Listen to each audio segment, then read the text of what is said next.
ना साथ छूटल।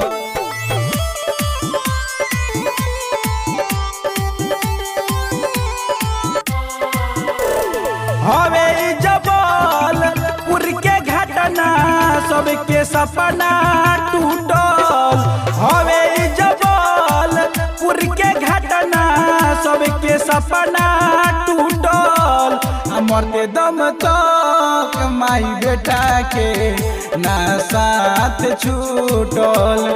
मरते दम तक माई बेटा के ना साथ छूटल। सुन के खबर दिलवा में बालहर उठल। मरते दम तक माई बेटा के ना साथ छूटल।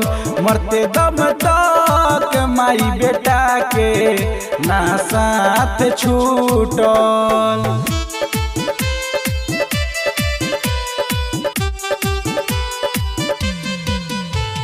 मरते दम तक माई बेटा के ना साथ छूटल।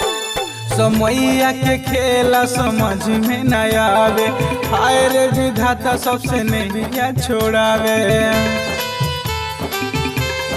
हाँ समैया के खेला समझ में न आवे, हाय रे विधाता सबसे नैया छोड़ावे।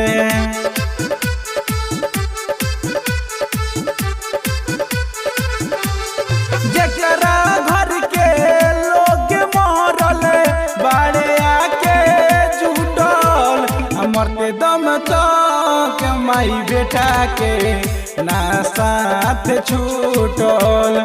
मरते दम तक माई बेटा के ना साथ छूटल।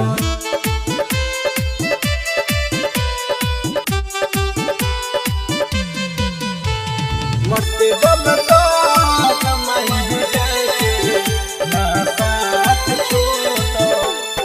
मोतीलाल मतलबी लिखे दुनिया देखावे, राजू भाई गाई गाई सबके समझावे। मोतीलाल मतलबी लिखे दुनिया देखावे, राजू भाई गाई गाई सबके समझावे।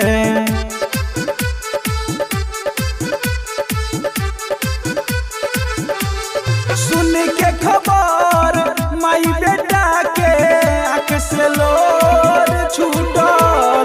मरते दम तक माई बेटा के ना साथ छूटल।